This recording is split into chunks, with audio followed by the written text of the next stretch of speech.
सोनल, बड़े हास्य की बात है और कोई आश्चर्य की बात नहीं है। हास्य की बात है पर आश्चर्य की बात नहीं है। वो इसलिए नहीं है क्योंकि विपक्ष का जो पिछले 10 सालों के अंदर अगर आप देखेंगे तो विरोध करना एक जो है, किसी भी चीज़ का विरोध करना इनका फैशन बन गया है। इनका लगता है कि विरोध की राजनीति से ही हम आगे बढ़ेंगे। आपने देखा होगा संसद का जब लोकार्पण हुआ तो विरोध किया, इन्होंने 370 हटी तो विरोध किया, महिला बिल आया तो उसमें भी इन्होंने किसी तरीके से सहयोग करा, वो सबको पता है। 3 तलाक खत्म किया तो विरोध किया, सीएए लाए तो विरोध किया। तो विरोध करने की प्रवृत्ति जो है विपक्ष की बन गई है। आज ये तुष्टीकरण की राजनीति से ऊपर उठ नहीं सकते।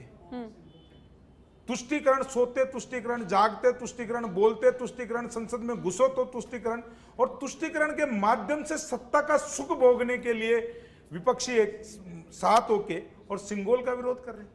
ये सिंगोल जब आजादी का प्रतीक है, ये सिंगोल आजादी का प्रतीक इसलिए क्योंकि पंडित जवाहरलाल नेहरू को ये सिंगोल वायसराय ने देके और ये कहा था कि एक तरीके से स्फूर्त किया था, आजाद होने का प्रतीक बनाया था उसको। इन्होंने उस आजादी के प्रतीक को क्या किया, जवाहरलाल नेहरू जी की छड़ी बना दी।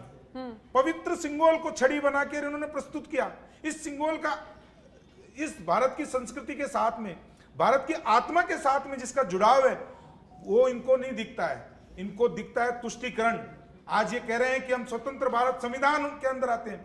आपको इस भारत के, इस देश के गौरवमयी चीजों के ऊपर आपको ऐतराज है, लेकिन आपको गुलामी की कुछ चीजें निशान बचे उनको हटाने में आपको आपत्ति नहीं होती है। आप तुष्टीकरण की राजनीति करते हुए सिंगोल का विरोध तो करते हैं, लेकिन कभी आपने अकबर मार्ग, कभी उसका शाहजहां रोड, उनका कभी विरोध नहीं किया।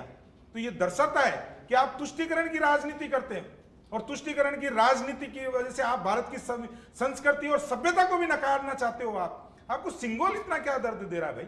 और अभी मेरे मित्र कह रहे थे संविधान की बातें कर रहे थे, लोकतंत्र की बातें कर रहे थे। भरत, ये जून चल रहा है, 25 जून 1975 याद है क्या? इस संविधान का गला घोटने वाला कौन था? ये कांग्रेस थी। पत्रकारों को जेल में डालने वाली ये कांग्रेस थी। मीडिया को ताले लगाने वाली कांग्रेस, एफएम का रेडियो बंद करने वाली कांग्रेस। आप घोटा, न्यायपालिका का गला घोटा, आपने देश के नागरिकों के मौलिक अधिकार का गला घोटा। अरे मैं गिनवाऊंगा तो 2 दिन कम पड़ जाएंगे। संविधान, लोकतंत्र, ये बातें कांग्रेस के मुंह से अच्छी नहीं लगती है, क्योंकि आप देखिए संविधान के अंदर 27 बार संशोधन करने वाली इंदिरा गांधी, 17 बार संशोधन करने वाले जवाहरलाल नेहरू, और अब जब विपक्ष में आ गए तो संविधान याद आता है, लोकतंत्र याद आता है। लोकतांत्रिक संस्थाएं गाली देने वाले, उनकी बात करते हैं। एक चीज और